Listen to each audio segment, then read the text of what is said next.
Welcome back to another live reading of Psycho-Cybernetics. My name is Alyssa Luce, and you have joined Intentions of a Mastermind Book Club. So we are picking up again from chapter number 12, Do-It-Yourself Tranquilizers, which bring peace of mind. And we're over here on page 244, right in this little section right here. This says, Stop Fighting Straw Men. Let's see what the author has to say. And if you guys have any questions or anything, don't forget to leave them in the comments. So, still another type of inappropriate response which causes worry, insecurity, and tension is the bad habit of trying to respond emotionally to something which doesn't exist except in our imaginations. Not satisfied with over-responding to actual minor stimuli in the actual environment, many of us create straw men in our imaginations and emotionally respond to our own mental pictures. In addition to those negatives which actually exist in the environment, we impose our own negatives. This or that may happen. What if such and such happens? When we worry, we form mental pictures, adverse mental pictures of what may exist in the environment and of what may happen. We then respond to these negative pictures as if they were present reality. Remember, your nervous system cannot tell the difference between a real experience and one that is vividly imagined. Doing nothing is the proper response to an unreal problem. Anything you can tranquilize yourself against in sort of this. Again, you can tranquilize yourself against this sort of disturbance, not by something you do, but by something you don't do. Your refusal to respond. As far as your emotions are concerned, the proper response to worry pictures is to totally ignore them. Live emotionally in the present moment. Analyze your environment. Become more aware of what actually exists in your environment and respond and react spontaneously to that. In order to do this, you must give all your attention to what is happening now. You must keep an eye on the ball. Then your response will be appropriate, and you will have no time to notice or respond to a fictitious environment. Your first aid kit. Carry these thoughts with you as a sort of first aid kit. Inner disturbance, or the opposite of tranquility, is nearly always caused by over-response to a sensitive alarm reaction. You create a built-in tranquilizer or psychic screen between yourself and the disturbing stimulus. When you practice not responding, letting the telephone ring, you cure old habits of over-response. You extinguish old conditioned reflexes. When you practice delaying the habitual, automatic, and unthinking response. Relaxation is nature's own tranquilizer. Relaxation is non-response. Learn physical relaxation by daily practice. Then, when you need to practice non-response in daily activities, just do what you're doing when you relax. Use the quiet room in your mind technique both as a daily tranquilizer to tone down nervous response and to clear your emotional mechanism of carryover emotions, which would be inappropriate in a new situation. Stop scaring yourself to death with your own mental pictures. Stop fighting straw men. Emotionally respond only to what actually is here and now and ignore the rest. Practice exercise. Create in your imagination a vivid mental picture of yourself sitting quietly, composed, unmoved, letting your telephone ring as outlined earlier in this chapter.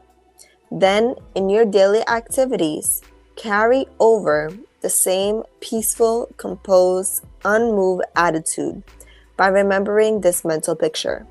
Say to yourself, I am letting the telephone ring. Whatever you are tempted to obey or respond to some fear bell or anxiety bell. Next, use your imagination to practice non-response in various sorts of situations. See yourself sitting quietly and unmoved while an associate rants and raves. See yourself going through the daily tasks one by one, calmly, composed, unhurried, in spite of the pressures of a busy day. See yourself maintaining the same constant, stable course, in spite of the various hurry bells and pressure bells in your environment. See yourself in various situations which have in the past upset you. Only now you remain settled, poised by not responding. Your spiritual thermostat. Your physical body has a built-in thermostat, itself a servo mechanism, which maintains your inner physical temperature at a steady 98.6 degrees, regardless of the temperature in the environment. The weather around you may be freezing cold or 110 degrees, yet your body maintains its own climate, a steady 98.6. It is able to function properly in the environment because it does not take on itself the climate of the environment, cold or hot. It maintains its own. You also have a built-in spiritual thermostat, which enables you to maintain an emotional climate and atmosphere in spite of your emotional weather around you. Many people do not use the spiritual thermostat because they do not know it is there. They do not know such a thing is possible, and they do not understand that they do not have to take on the outward climate. Yet your spiritual thermostat is just as necessary for emotional health and well-being as your physical thermostat is for physical health.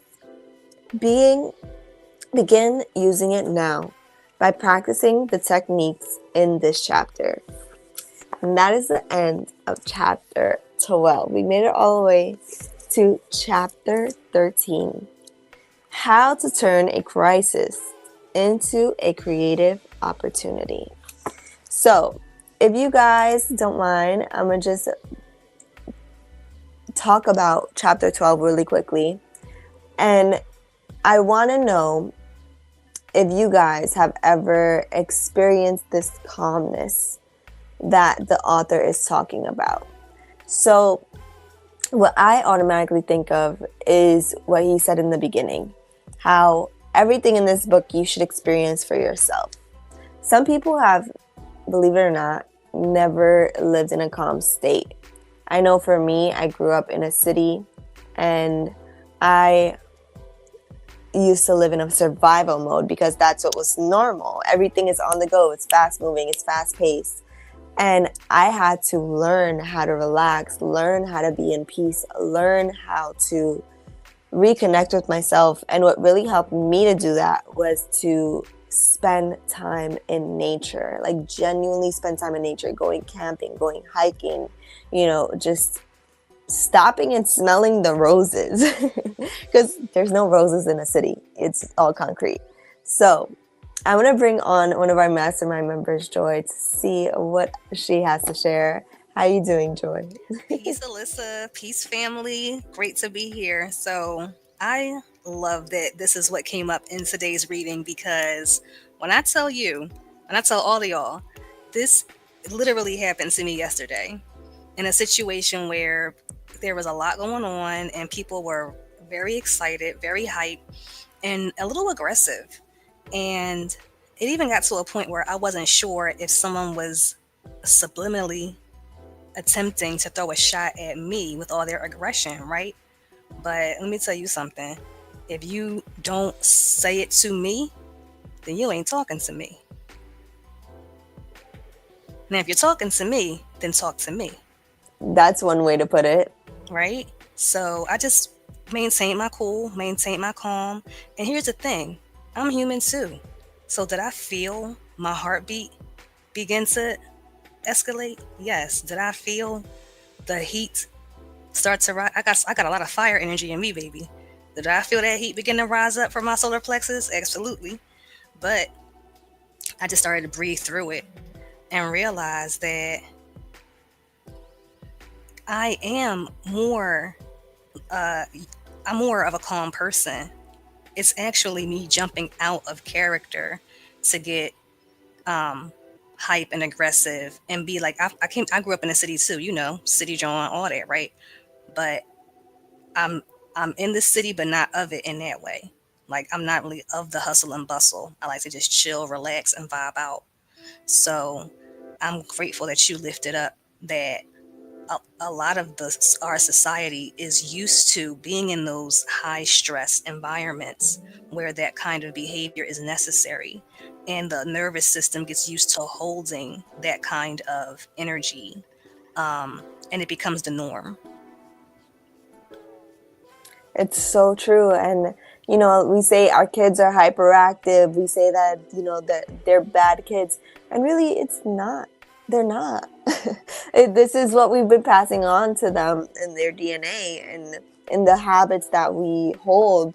And it's like, if we were to expose these children to, like, what nature on a regular basis, or a tranquility, have them meditate with us, have them stretch with us, have them spend time in their body, have them play with physical toys instead of putting them in front of a screen and stimulating their mind and teaching them how to actually be tranquil within themselves, we would have a completely different society, in my opinion. And parents wouldn't be as stressed out, you know? Agreed, 100%. Yeah, so that's what came up for me for this chapter. And just honestly, that part about like really being grounded in yourself, like nothing can phase you. Like you said, it's just not normal to get overreacted and overheated. It's like you will automatically put yourself in a whole different stratosphere because you're able to be balanced and at ease and control your own mind instead of just reacting and getting out of character. It's like you will achieve a whole new level of respect for yourself from other people because they will sense that. Yep. It's an energy that's felt. It is an energy that is felt, and then it leaves other people wondering, like, well, why does it feel like this? Yeah, like what is he on? What is she on? What is she doing? I need to know more about this person. So, is there anything else you wanted to add about this chapter? No, that was perfect. Thank you. You're welcome. All right, we're going to pick up from chapter number 13, how to turn a crisis into create a creative opportunity. So it says, I know a young golfer who holds the all-time course record for his home course, yet has never even placed in a real big tournament. When playing by himself or with his friends or in small tournaments where the stakes are low, his play is flawless. Yet each time he gets into a big tournament, his game deteriorates. In the language of golfdom, the pressure gets him. Many baseball pitchers have pinpoint control until they find themselves in a situation where the chips are down. Then they choke up, lose all control, and appear to have no ability whatever. On the other hand, many athletes perform better under pressure.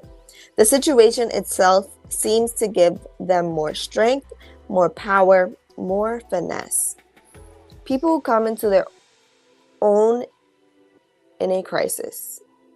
For example, John Thomas, the record-breaking high jumper from Boston University, often performs better in competition than in practice.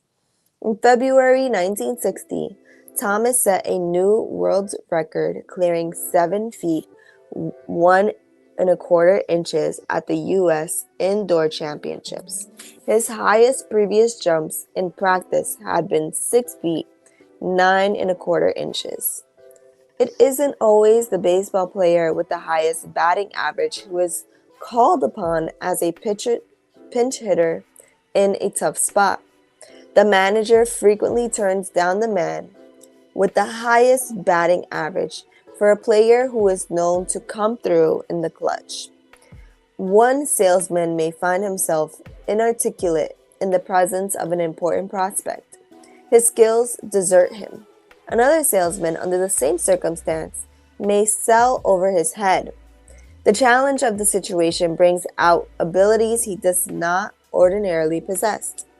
Many women are charming and gracious when talking with one person or a small informal group, but becoming tongue-tied, awkward, and dull at a formal dinner or a big social occasion. On the other hand, I know a little lady who comes into her own only under the situation of a big occasion. If you had dinner with her alone, you would find her very ordinary. Her features are not particularly attractive. Her personality is somewhat on the drab side. But all this changes when she attends an important party. The stimulus of the occasion awakens and brings to life something within her. Her eyes acquire a new sparkle. Her conversation is witty and charming. Even her facial features seem to undergo a change, and you find yourself thinking of her as a beautiful woman. There are students who do extremely well in a day-to-day classwork, but find their minds a blank when taking an examination. There are other students who are ordinary in classwork, but do extremely well on important examinations. The secret of the money player. The difference between all these persons is not some inherent quality that one has and the other hasn't. It is largely a matter of how they learn to react to crisis situations. A crisis is a situation which can either make you or break you. If you react properly to the situation, a crisis can give you strength, power, wisdom you do not ordinarily possess. If you react improperly, a crisis can rob you of the skill, control, and ability that you ordinarily have to call upon. The so-called money player in sports, in business, or in social activities, the person who comes through in the clutch, who performs better under the circumstances of challenge, is invariably the person who has learned either consciously or unconsciously to react well to crisis situations. In order to perform well in a crisis, we need, number one, to learn certain skills under conditions where we will not be over-motivated. We need to practice without pressure. Number two, we need to learn to react to crisis with an assertive rather than a defensive attitude, to respond to the challenge in the situation rather than to the menace, to keep our positive goal in mind. Number three, we need to learn to evaluate so-called crisis situations in their true perspective, not to make mountains out of molehills or to react as if every small challenge were a matter of life or death. Number one, practice without pressure. Although we may learn fast, we do not learn well under crisis conditions. Throw a man who can't swim into water over his head, and the crisis itself may give him the power to swim to safety. He learns fast and manages to swim somehow, but he will never learn to become a championship swimmer. The crude, inept stroke that he used to rescue himself becomes fixed, and it is difficult for him to learn better ways of swimming. Because of his ineptness, he may perish in a real crisis where he is required to swim a long distance. Dr. Edward C. Tolman, psychologist and expert on animal behavior at the University of California, says that both animals and men form brain maps or cognitive maps of the environment while they are learning. If the motivation is not too intense, if there is not too much of a crisis present in the learning situation, These maps are broad and general. If the animal is overmotivated, the cognitive map is narrow and restricted. He learns just one way of solving his problems. In the future, if this one way happens to be blocked, the animal becomes frustrated and fails to discern alternative routes or detours. He develops a one response, cut and dry, preconceived, and tends to lose the ability to react spontaneously to a new situation. He cannot improvise, he can only follow a set plan. Pressure retards learning. Dr. Tolman found that if rats were permitted to learn and practice under non-crisis conditions, they later performed well in a crisis. For example, if rats were permitted to roam about at will and explore a maze when well fed and with plenty to drink, they did not appear to learn anything. Later, however, if the same rats were placed in a maze while hungry, they showed they had learned a great deal by quickly and efficiently going to the goal. Hunger faced these trained rats with a crisis, to which they reacted well. Other rats were forced to learn the maze under crisis of hunger and thirst, did not do so well. They were overmotivated and their brain maps became narrow. The one correct route to the goal became fixated.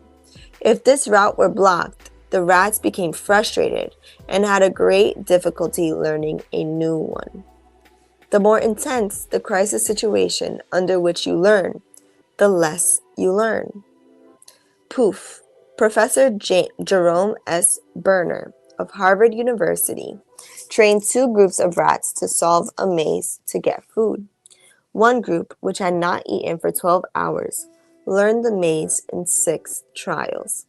A second group, which had eaten nothing for 36 hours, required more than 20 tries.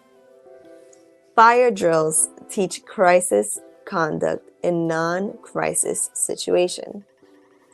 People react in the same way. Persons who have to learn how to get out of a burning building will normally require 2 or 3 times as long to learn the proper escape route as they would if no fire were present. Some of them do not learn at all. Overmotivation interferes with reasoning processes. The automatic reaction mechanism is jammed by too much conscious effort, trying too hard. Something akin to purpose tremor develops, and the ability to think is clearly lost. The ones who do manage somehow to get out of the building have learned a narrow, fixated response. Put them in a different building or change the circumstance slightly, and they react as badly as the second time around as the first. But you can take these same people, let them practice a dry run, fire drill, when there is no fire, because there is no menace. There is no excessive negative feedback to interfere with clear thinking or correct doing. They practice filing out of the building calmly, efficiently, and correctly. After they have practiced this a number of times, they can be counted upon to act the same way when an actual fire breaks out. Their muscles, nerves, and brain have memorized a bored, general, flexible map. The attitude of calmness and clear thinking will carry over from practice drill to actual fire. Moreover, they will have learned something about how to get out of any building or cope with any changed circumstances. They are not committed to a rigid response, but will be able to improvise, to react spontaneously to whatever conditions may be present. The moral is obvious for either mice or men. Practice without pressure, and you will learn more efficiently and be able to perform better in a crisis situation. Now I'm going to stop here for today because I have so much going on, so many cognitions coming through. And I automatically thought about a fire drill when I was reading this section here, pressure retards learning. Like as a kid, you are taught like how to do a fire drill when you're in school. you are taught multiple times, okay, in case of an emergency and these bells go off, you're going to exit through this exit, you're going to walk in these straight lines, you're going to be quiet, you're going to pay attention to what I'm saying, and you're going to be ordered and filed. And it's like, we had to practice that so many times throughout the year, and it's like, as a kid, you're like, when the heck are we ever going to have a fire drill? But that part of it takes you about 2 or 3 times learning it in a non-crisis situation for when an actual crisis happens. You can do it calmly and have an idea of, okay, this is what we have to do. So in addition to thinking of a fire drill, and I'm glad that the author brought it up, I thought of, just kids growing up in crisis situations and how they are at a disadvantage.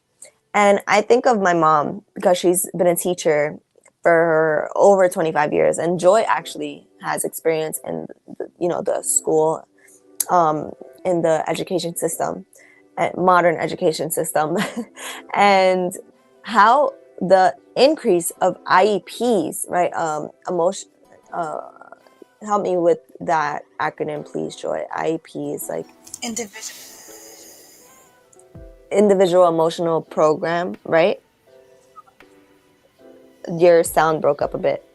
Can you hear me now? Yes. Okay, individualized education plan. There you go, individualized education plan.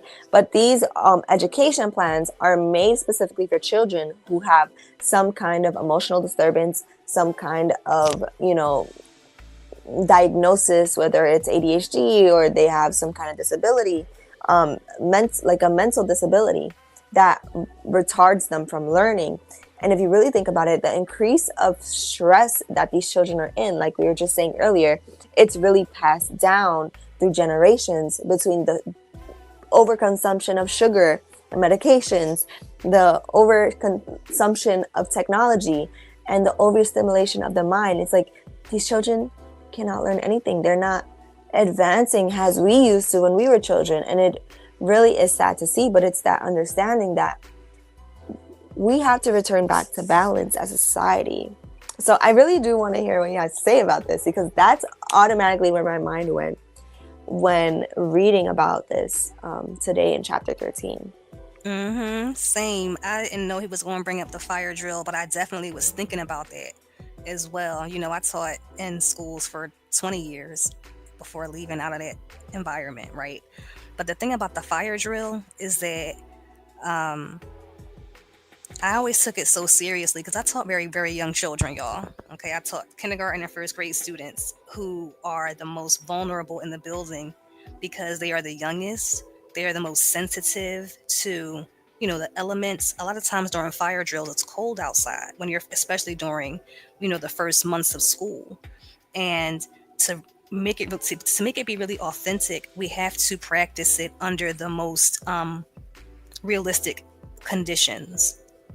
And so that requires no one's going to get a jacket, where everyone's silent. And that's really tough, for young children, especially in the cold months up in the Northeast. But I found that the more I practice with them before the school-wide fire drill, like just us personally in the classroom, and we, having a meeting about it, explaining to them, like, this is what we do. It's okay to just be real with children and tell them the truth. Things happen. There could be an emergency. And if that happens, it's my job to make sure that everyone stays safe and gets out the building safely. Here's how we do it, right? And then practice it with them and tell them what went well and what we can improve on. Maybe incentivize it a little bit. But the idea is that the practice of it, like the author said, gets into the muscles, it gets into the memory, so that in the event of an emergency, instead of the brain starting to go into panic mode, what should I do? Where do I go? The brain knows what to do because it's practiced this mechanism over and over again. It knows the route, it knows where to go, it knows what to do if it gets lost from the group. We practice everything that could happen, right? And when you have that level of confidence and competence in an emergency, you're less likely to panic, and that's what keeps you safe. And the whole thing about the children already growing up in a high stakes and high stress environment, yeah, you're right. That is so true. And the whole thing with this emergence of the IEP and stuff, I get it. I get that it's needed now. But when I was coming up, we didn't have a lot of that. What we did have, though, was like the mentally gifted program, or like okay, all right now, all right, the gifted and talented program. And if y'all have been paying attention to some things coming out now about that, people are beginning to remember their experiences in the program and wondering exactly what happened, because some of it seems strange. And all I'm saying, I'm just going to stamp my theory right here, because it went from having a whole bunch of gifted children in urban cities to there being a shift in technology and chemical warfare and the ingredients that they put in food, and now we will have a whole bunch of children on IEPs.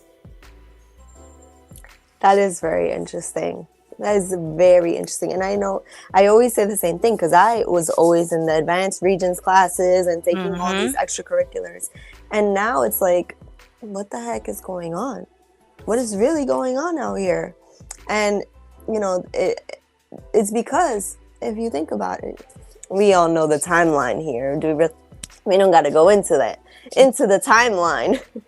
But it's when people think for themselves, when people are able to be aware and observe and respond according to, you know, conscious decision and not just reacting to things, you know, you can't really control them because they're making decisions for themselves. And it is very difficult to, you know, have people do what you want and follow suit if they're like, no, I don't want to do that. I'm going to do what I want. And, you know, it is very interesting that this is what's happening now. But I have a very strong feeling that if those people they're the very same people, they probably change, you know, with age, as we all do. But those same people who were talented, gifted, and you know, had so much going for them, were just to step back from whatever, because they are definitely the ambitious ones of the world, to step back and look and really pay attention to, like, wow, what's going on here? They could use that same ambition and same motivation to shift things back towards the direction we were going in. And that was with personal freedom, with, you know, economic development, society development, and really just think about the future generations instead of thinking just about, well, what can I do for myself? What can I benefit for myself? Like, how much more money can I make? Like, none of these things mean anything if we don't have other people to share it with. That's just my personal opinion. For sure. But do you have anything else you want to add today? I am just I just love the synchronicity, because I have been looking into that program from back in the day all this past week, and you know, and then just like the experience I had yesterday. So it's like whenever we read something, it's always in alignment with what I'm working on or what I'm going through, which is a way to, you know, acknowledge synchronicity in your life and to know that you're on track, right? Because the things are in alignment.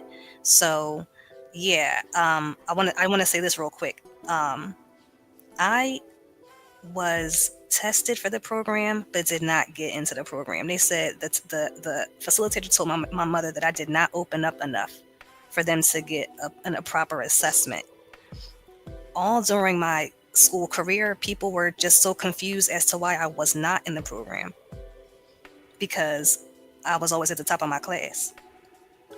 Now, people who are coming out right now talking about their experiences are having memory loss. They don't remember everything.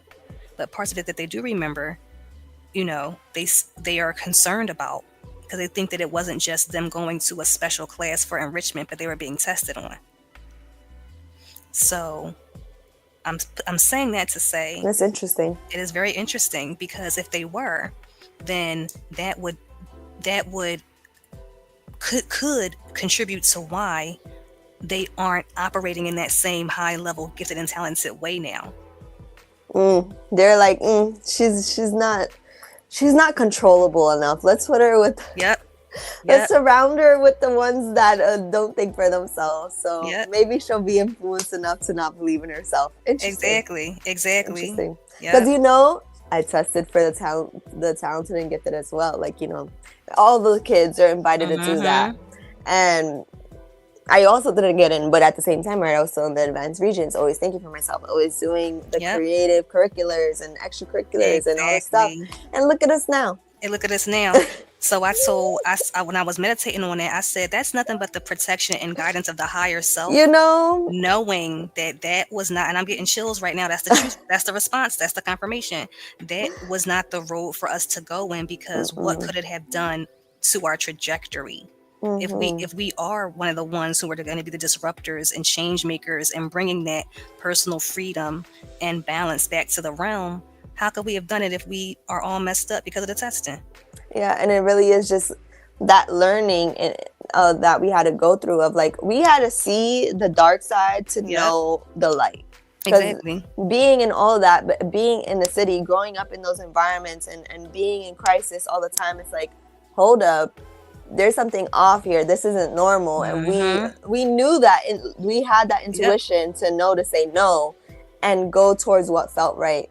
And, we're the leaders there, and we have to inspire all the other people like, hey, you don't have to be this way. You can change it. You could do this other thing over here. So thank you for that acknowledgement. This is amazing, and I'm glad that we're finishing up the book, man. This is so Right? beautiful. Yes. All right, I love you guys. You guys are amazing. You guys can really be or do anything and everything that you want, as long as you listen to the right people, know what you want, and just go for it. Okay, go for it with all your heart. Have faith and believe that you could do it. And we're gonna pick up on chapter 13 in our next meeting. So we'll talk to you later, guys. Peace, y'all.